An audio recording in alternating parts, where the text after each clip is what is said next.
تحمل کن وطن این درد درمان می شود روزی و قصر ظالمانت سخت ویران می شود روزی.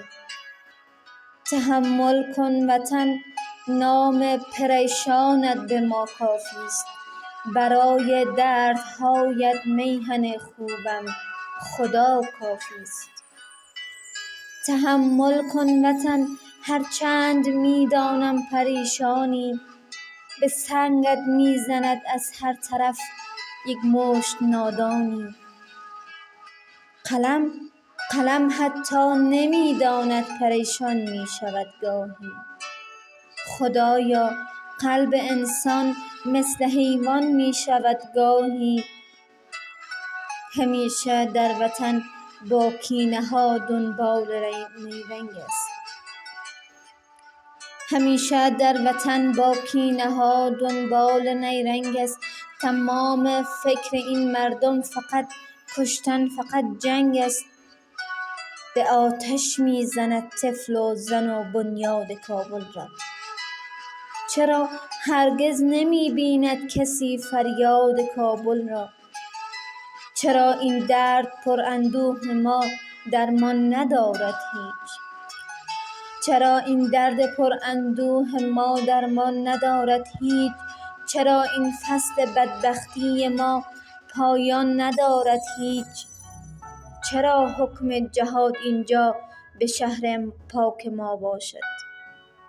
چرا حکم جهاد اینجا به شهر پاک ما باشد؟ چرا این جنگ دائم در میان خاک ما باشد؟ چرا این صلح قانونش همیشه ماتم و جنگ است؟ چرا اینها تمام حرفشان بازی و نیرنگ است؟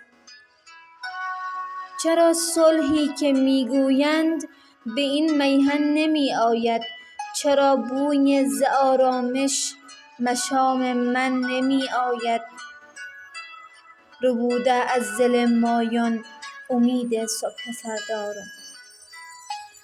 ربوده از دل مایان امید صبح فردا را، به نام صلح دایم و که بازی می دهند ما را. شنودی نیست هرگز این فغان سرزمینم را. شنودی نیست هرگز این فغان سرزمینم را. به خاک و خون کشد هر دم جوان سرزمینم را. بهشتت را نمی بینم وطن از بس که غمگین است.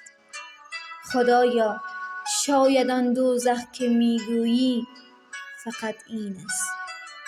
خدایا شاید آن دوزخ که می گویی فقط این است.